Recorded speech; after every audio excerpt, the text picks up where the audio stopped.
Hey guys, welcome back to my channel. আজকে নিয়ে এসেছি একটি ছোট ভিডিও নিয়ে।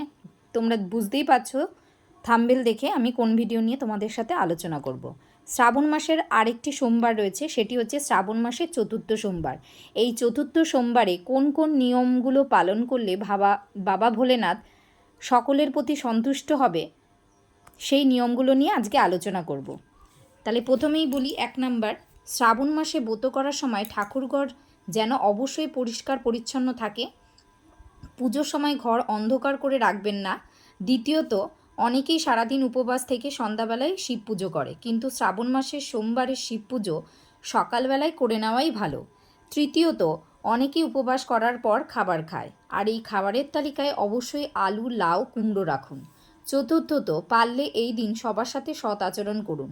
পঞ্চমত, শিব পুজোর সময় ঘি, মধু, সিদ্ধি, দুধ এবং গঙ্গা জল দিয়ে অভিষেক করুন। ষষ্ঠত, বেলপাতা, ধূত্র, আকন্দ ফুল শিবের সবথেকে প্রিয় জিনিস। পারলে এগুলো দিয়ে শিব পুজো করুন। সপ্তমত, শিব পুজোর সময় শিবলিঙ্গে আতপ চাল এবং জব অর্পণ করুন, এতে মহাদেব খুবই খুশি হন।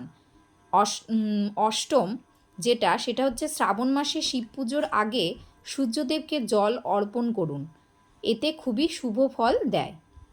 এই নিয়মগুলো পালন করলে শ্রাবণ মাসের চতুর্থ সোমবারে মহাদেব খুবই সন্তুষ্ট হবেন আপনার প্রতি এবং আপনার সকল মনোবাসনা পূর্ণ করবে।